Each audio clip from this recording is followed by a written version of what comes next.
Kung gusto mong palitan ang password ng Facebook mo, kung sakaling nakalimutan mo na ito, ay ganito lang ang gawin mo.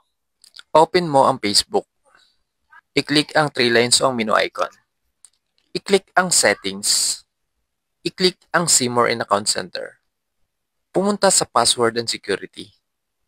At i-click ang Change Password. I-click ang Profile. Dahil nakalimutan mo na ang password, ay i-click mo ang Forgot Your Password.